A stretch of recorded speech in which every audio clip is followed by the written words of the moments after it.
Welcome to the Dan Casper Show podcast, your chance to catch the full show anytime, anywhere. If you missed it live on the radio, no worries. We've got you covered with all the sports talk, opinions, interviews, and conversations from the show. From the Packers to the Brewers to the biggest stories in sports and around Wisconsin, it's all right here. This is the Dan Casper Show podcast. All right, halftime is over with, and we are on to the third quarter here this morning. Thanks for hanging out with us and making us, your start here on this Thursday morning of July 9th. Coming up at the bottom of the hour, we'll catch up with Jake Bolks, Wisconsin Conservation Warden for the great state of Wisconsin, answering your outdoor-related questions. So, second to final call for you to send those questions on over.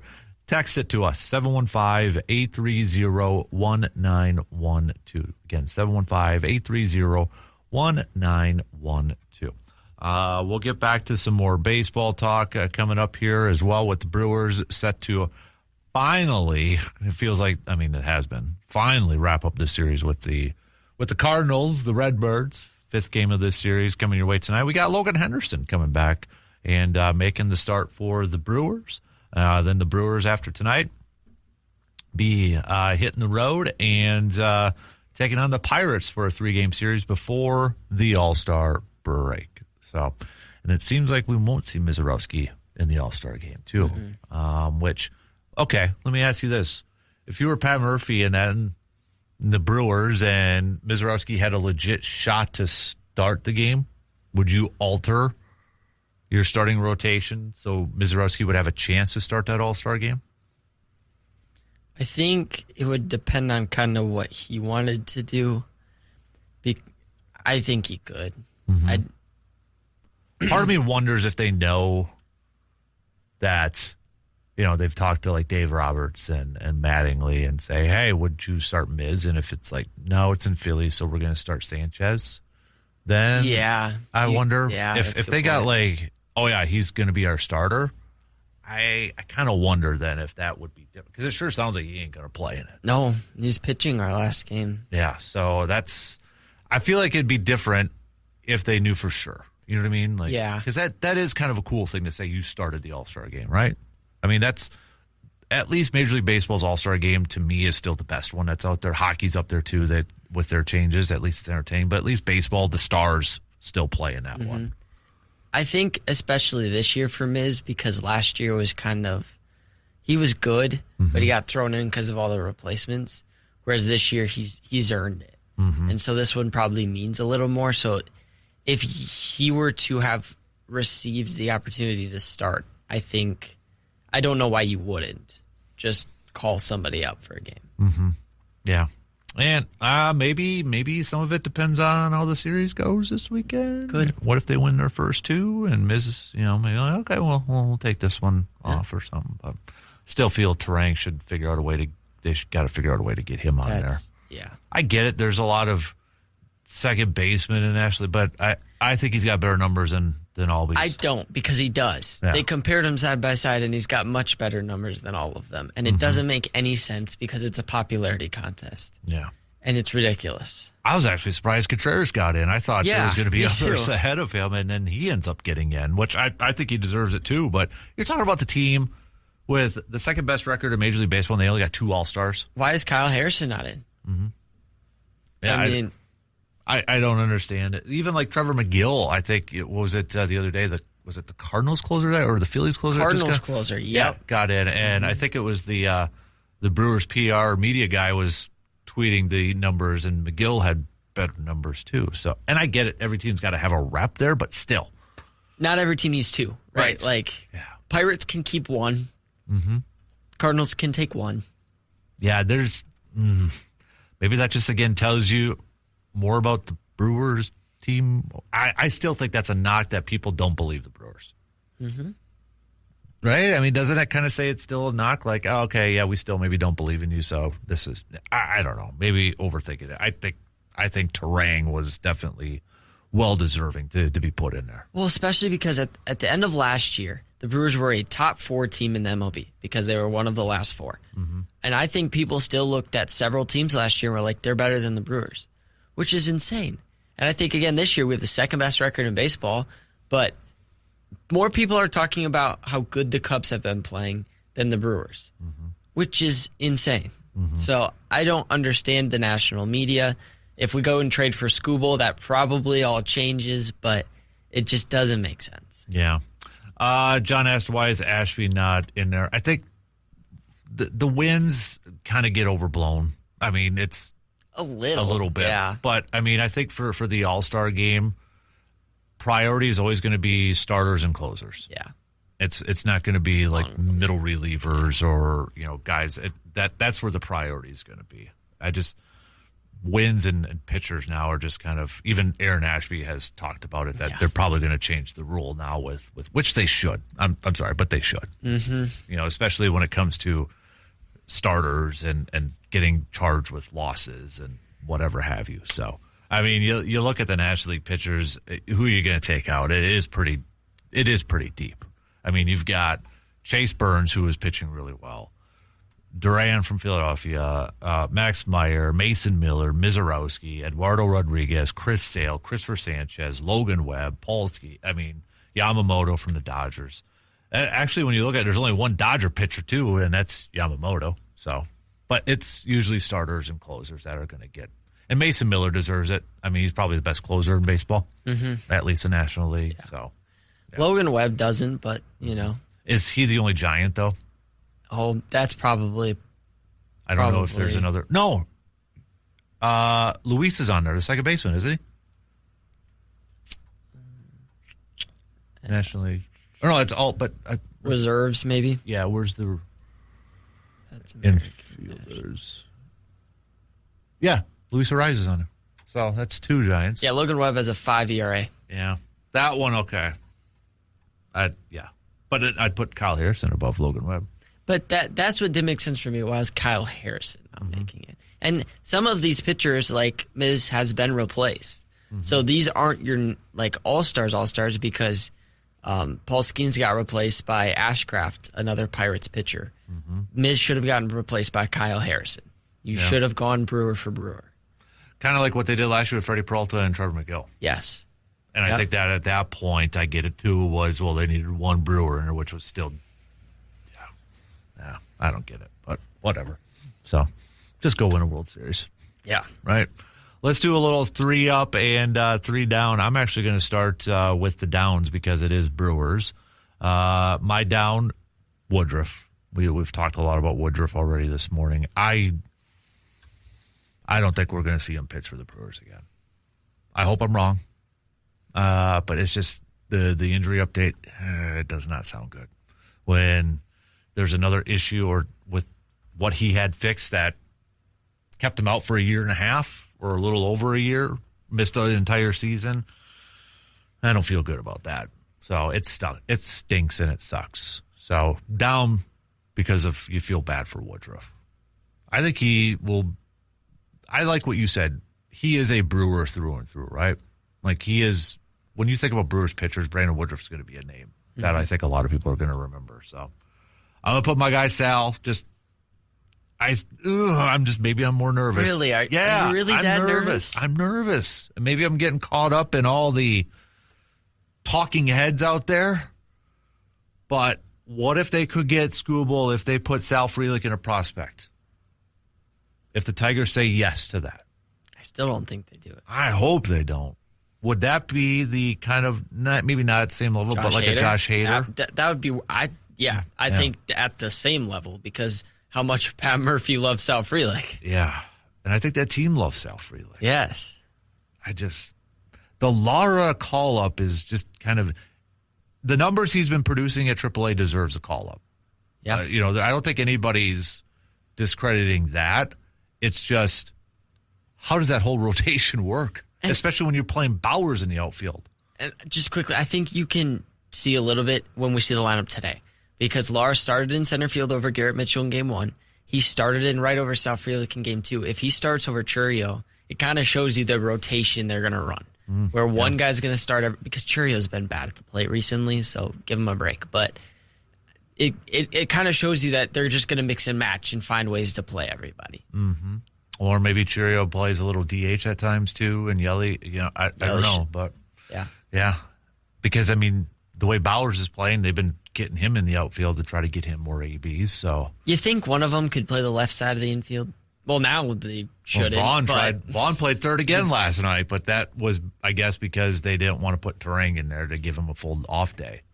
Or, hey, Sal is still listed on the depth chart as third base. So, try him out. But I don't want him out of the outfield just the way he goes out there and plays. So, my other down, I'm going all Brewers. I'm a little nervous with Kyle Harrison. Yep. And I know that was a topic that you threw out there, too. Should we be nervous about Kyle Harrison? And yesterday he revealed that he's been dealing with some elbow soreness. So I'm down because I'm more nervous about him going forward with that injury. Are you more nervous about just from a production standpoint from him? A little bit. Yep. He's trending in the wrong direction. And maybe this is the elbow because he said he's been struggling with it for 2 weeks. Mm-hmm. But the last 3 times he's only made it to the 5th inning. That's not good enough. Mm-hmm. And not even that's not good enough. That's a severe drop in production from what he was giving us earlier in the year. And so I'm a little concerned. He only throws 94. Mm-hmm. If you get predictable, they're going to hit you. And so I'm a little concerned that he's starting to get predictable, and the Brewers will fix that. But maybe it's just the elbow injury now. Mm-hmm. Yeah. My 3 ups, staying with Brewers pitchers, Shane Drowan. We talk about the Kyle Harrison trade and the Red Sox and David Hamilton. Shane Drowan was a part of that trade too. Mm-hmm. And he is showing his versatility, he has shown he's a good option out of the pen, and he's putting together some solid starts as a starting pitcher too. And I think that stock's going up. So Shane Drowan on there. Robert Gasser had a great outing the other day. You talk about, all these call-ups and such, but man, Robert Gasser now has put together some starts that is reminiscent what he looked like before he got Tommy John. Mm-hmm. So you add his name into this possible equation here for a rotation. So I think he deserves another shot. The way he's been pitching, I feel like he's a better starter than a bullpen guy. Yeah.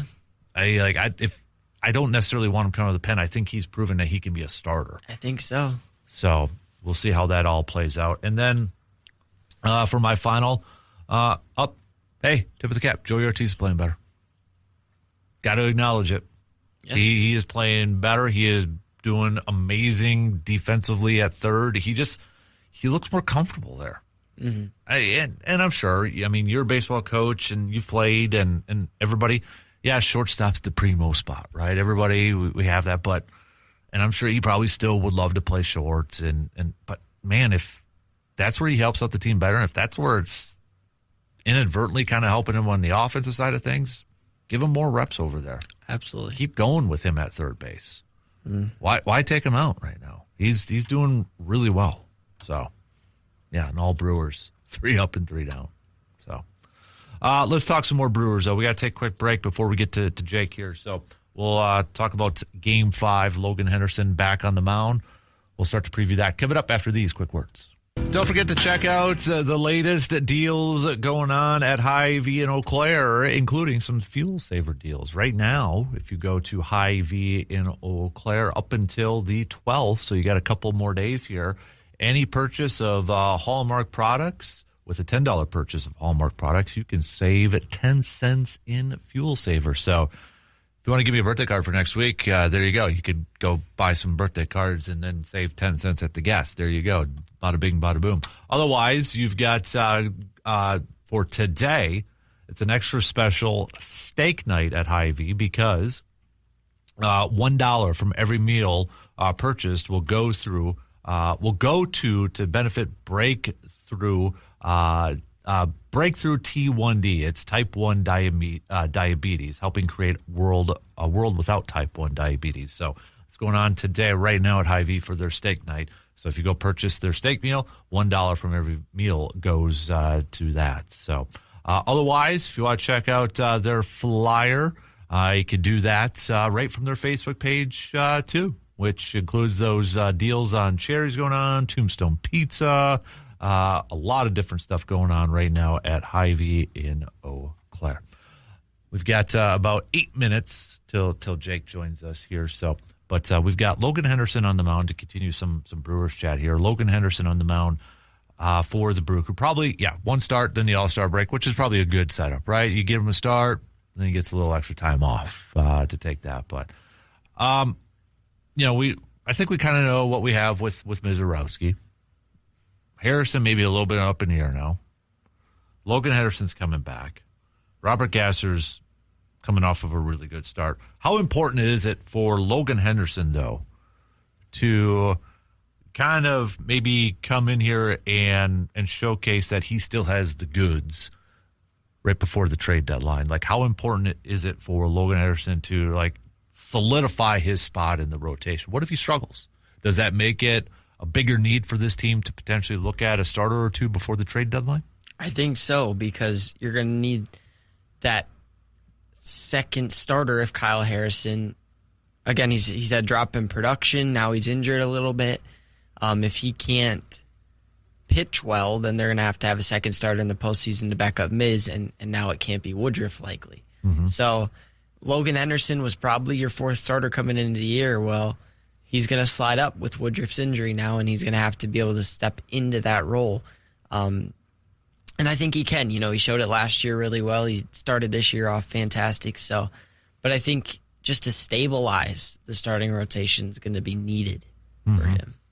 I agree. I think this is big for Logan Henderson and for the Brewers too to see this or for him to go out there and just kind of pick up where he left off and kind of stabilize that rotation. I got sidetracked here because the Badgers announced their uniform for the Packers Notre Dame game. They got a new uniform for this. Did you see it? The video just got released. All red. Red helmet, red jersey, red pants. Yeah. I'll play the video. It's voiced actually by Vince Beagle.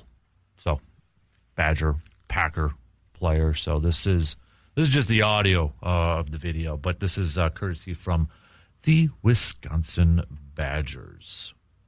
In this state, football is a birthright. It's a sacred bond passed down through generations. From the hallowed ground of Camp Randall to the legendary history of Lambeau Field. Stitching the championship mindset of Wisconsin legends with the prestige and beauty of the championship trophy. This is all for the W. This is our state. And at the end of the day, Badgers bleed red.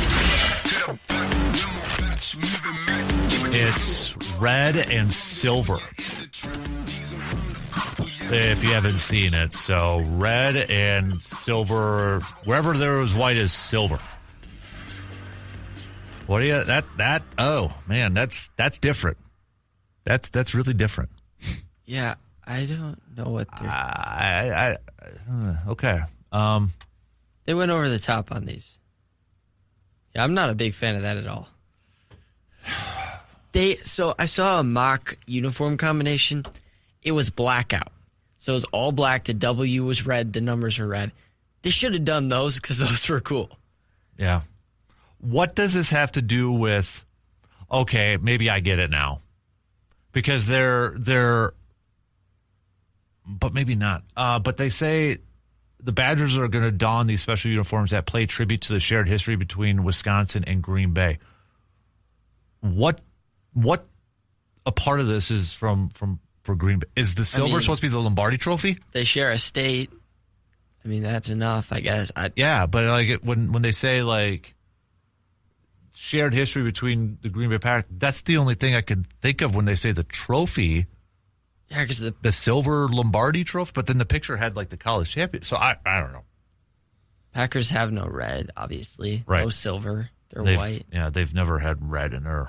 I thought when they were teasing this yesterday, were they going to have a little Packers flair to their jersey? Like maybe a G somewhere or something? Yeah, or maybe cheese. Some sort of should have put cheese on it. But, you know what? I hate to say this, but you know what came to my mind when I first saw this jersey combo? Ohio State. Yeah. That's the first thing that kind of came to my mind. Just because of the silver, I think, with the red. If you haven't seen it, look it up and let us know what do you think about this. What do you think, Badgers fans? I'm indifferent, right? maybe I'm a traditionalist, but maybe the youngsters will like it. College kids probably like it. Well, you're a college kid, so, I mean, you don't like it. No, not great. All right. Well, what do you think, peeps? Let us know. Let's take a quick break. We're going to switch gears here for a little bit, and we'll talk some outdoors with Mr. Jake Bolks. He's coming up after these quick words. Summer road trips create some great memories, but sometimes accidents do happen. If a fender bender puts a dent into your plans, you can trust Superior Auto Body in Eau Claire to get your vehicle looking like new again. Their experienced team provides quality collision repair and attention to detail that helps restore your vehicle and your peace of mind. When life bumps into your vehicle, count on Superior Auto Body in Eau Claire. All right, let's talk some outdoors with our dude, Mr. Jake Bolks, Conservation Warden for the great state of Wisconsin. Good morning, Jake. How you doing, bud? Morning. Doing well. What's yourself? Not too bad, man. Not too bad. We're getting into the middle of July. I'm starting to already think about bow hunting season coming up in a couple months and that, but I know we still got fishing and that.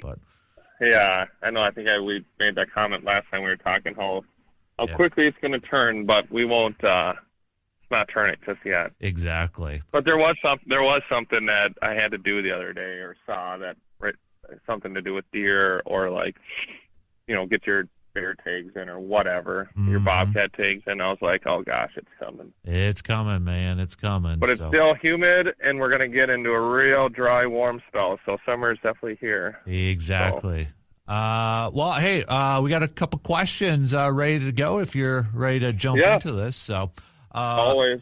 Rando from Chippewa Falls came in early with a question. I know we've kind of talked something about this before in the past, but he asked, can you catch a small fish from a lake and then use it as bait to catch another bigger fish? Yeah. So the short answer is you can catch your own bait on the same water body and utilize it, but there are some requirements you got to follow. So yes, you can do it. So the most common thing is a lot of people like to catch bluegill and use them for catfishing. Totally legal. The things that you got to be considerate of is that, say you catch a bluegill to use for bait, it's once you possess that fish, whether you keep it, you bring it home for fertilizer, you cut it up for bait, whatever, it's part of your daily bait limit. So if you're catching them on Altoona, you can only catch 10. If you're catching them on the river, you can catch 25. So it's part of your daily bait limit, so you got to be mindful of that.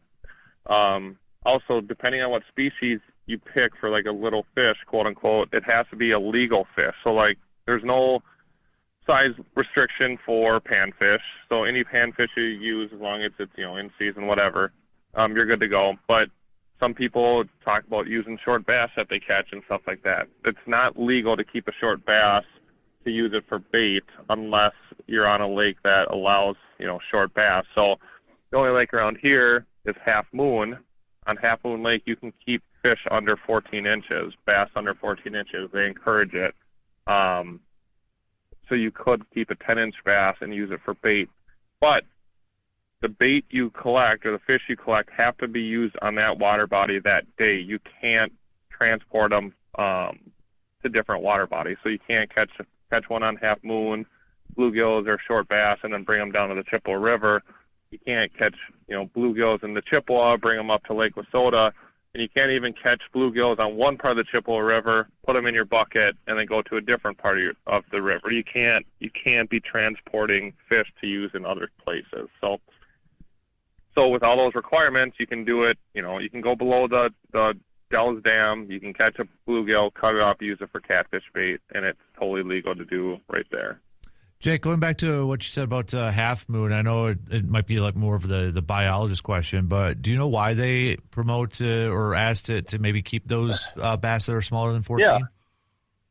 It's a smaller lake, and from my understanding, it's just that there's a lot of them. Okay. There's a lot. The fish can't get too big because there's just so many of them. So the forage, the food sources, all that kind of stuff is there's less of it. So they basically just get stunted. It's just you can go, there's a long conversation to be had about carrying capacity of any species in any ecosystem. if you have too many deer in one spot and they eat all the vegetation and all the forage food, then, those deer are not going to be as healthy because there's, supply and demand.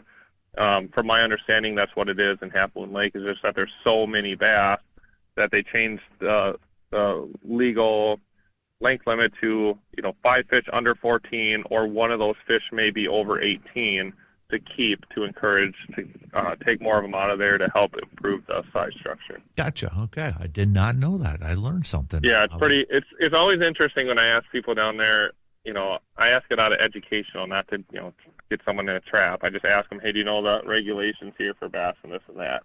Interesting. And they always, most people either say no or they go with the statewide 14 and over. But, I try to help educate down there whenever I can. So. Yeah, that's a good one. So if you're looking to eat bass, have them out of there. Yeah, definitely. So another question. This came from a texter just asking, is there an organization or someone local that that would take used fishing gear and give it to kids who want to fish? They have a lot of rods and reels and ice fishing equipment that they would love to see going to kids that can't afford the type of equipment but want to fish or learn how to fish. Yeah, so I can't say I know 100% sure right now which organization might take them.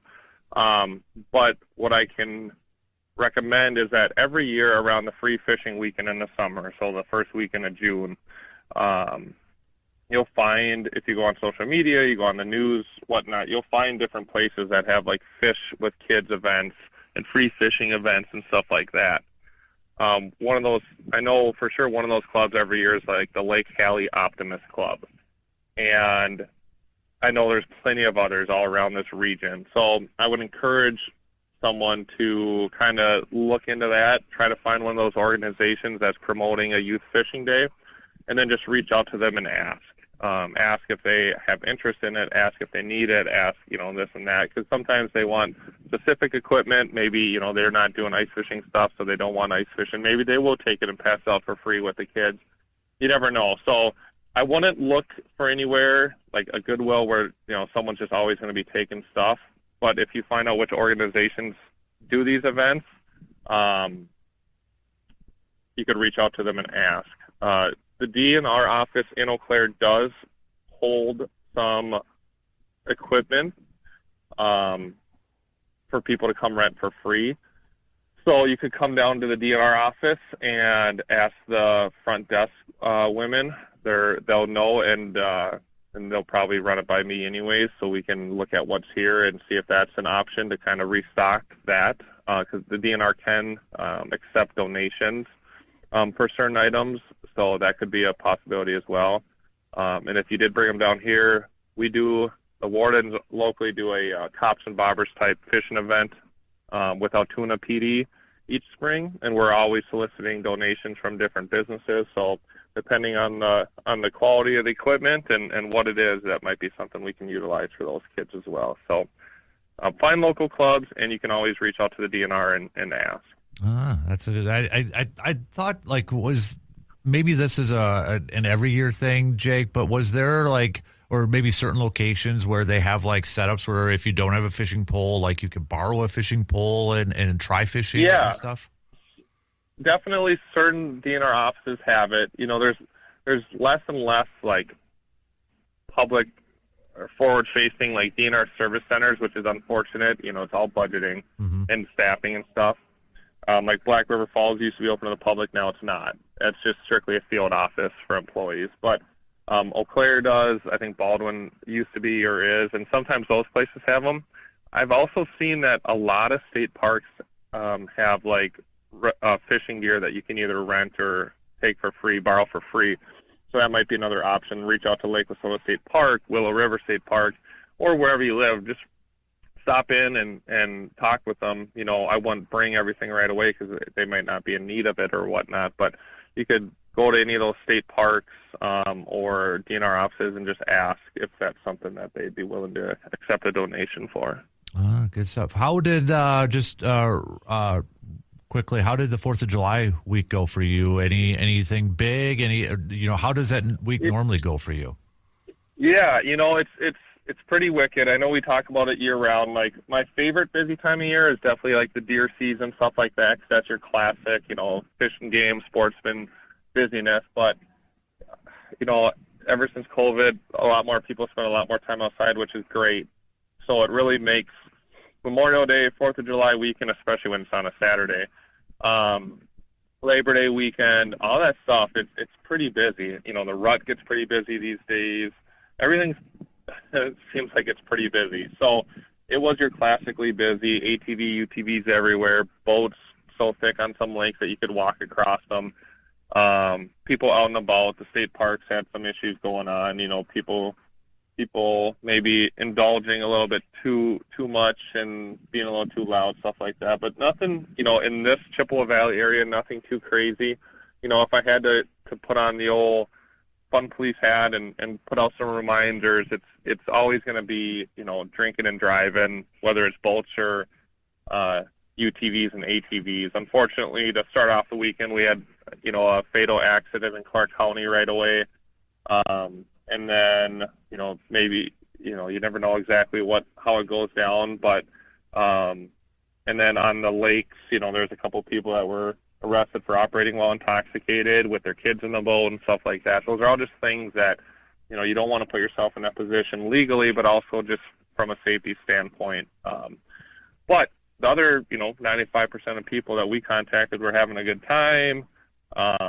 Most people were in compliance. A lot of life jackets people were forgetting or not thinking of, or said they had them but didn't bring them, type of thing. So you definitely want your life jackets. But a lot of really good people we got to meet, and that's a fun part of these busy weekends, is we get to meet really nice people that are happy, people that are supportive, enjoying the Fourth, showing respect to our country. So it was a fun weekend. Yeah. Wardens work a lot. I think I put in 40+ hours just in a couple of days, but it makes it fun when there's a lot of good people out there to contact.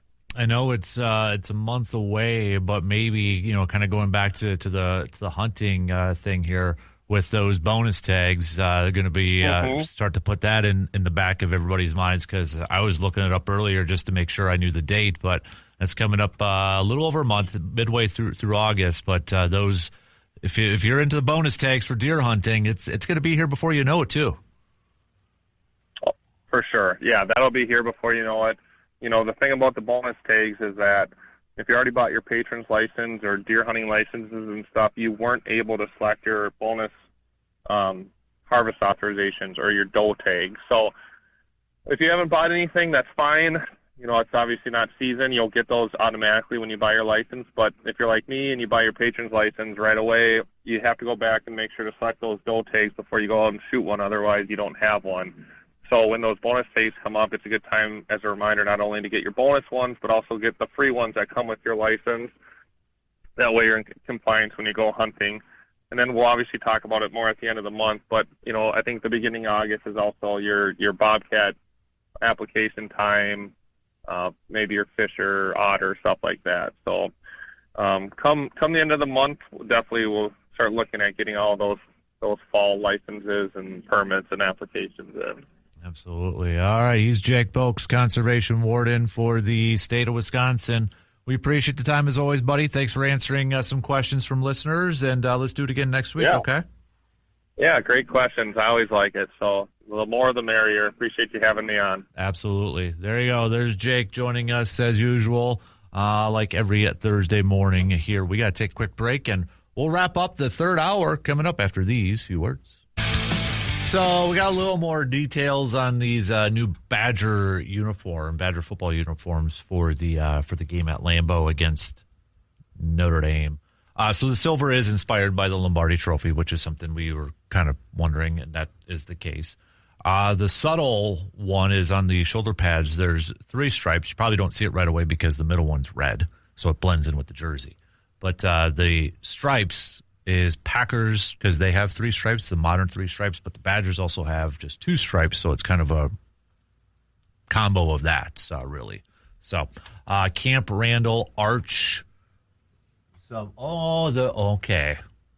Now they do a zoom in on the stripes. It's like the Camp Randall Arch breaks in there too. So, okay, a little subtle on there. All right. The Motion W, the silver metallic dimensional lettering with subtle Camp Randall arch-inspired stone texture. Okay. And then the rose red accents, signifying, obviously, Wisconsin's history with the Rose Bowl. So all for the W on the back of the helmet, our brand, purpose, everything we do, and everything and everyone who does it for one reason, for the W. And then they've got the flag on the back because it's Labor. They're kicking off the football season and celebrating America's 250th birthday in Titletown, USA, with the flag on their jersey. Flag on their jersey, not their helmet. So, glad they explained it a little bit. And I know we had a texter said that Notre Dame's jerseys look more with a Green Bay than that. Well, I mean, Green Bay, the Packers were kind of founded with Notre Dame references all over. So, to be fair, Notre Dame has more of a connection to Green Bay than the Badgers do with the Packers. So, I think the Culver's patch on the jersey just makes the connection to the Packers. Like, that alone does. If there was going to be a jersey patch for Wisconsin, there was few that would work, and that was one of them. Yeah, Quick Trip and Culver's. Yeah, that there was few that would work, and that was definitely one of them. So that I give props to for that. You know, I know a lot of people are not big on patches on jerseys, but I think for Wisconsin people, they can buy that one. Mm-hmm. They'd be good with that one. If it was like some big, and I know people have issues with the American Family one, but if that was, that's still a Wisconsin brand. It is. So it is. It's just it doesn't fit with the they had it with the beer and the Miller, and I get it. It worked that way. So, John says, who do you guys think has the best looking jerseys in Major League Baseball? Like regular jerseys? I say we go regular. Okay. Like the normal. Is that what? Regular rotation ones? Like home and away jerseys. Yeah. That's a good question. I'm looking at those teams right now.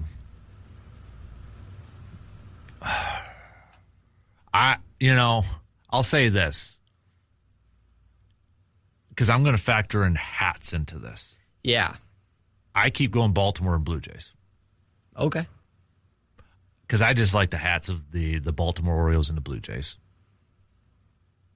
So I kind of throw that in there. Like, I think a hat is a big deal for baseball. The look of the hat. Yeah. I like the Brewers color scheme of the dark blue and kind of the yellow gold. I do like that. I like the Rangers. Yeah. Blue and red. Mariners I like. Yep. Mariners pretty good. Like the old school Mariners with the Griffey Jr., the Jay Buhner days, and Randy Johnson. Mm-hmm. Yeah, I'd probably go those three.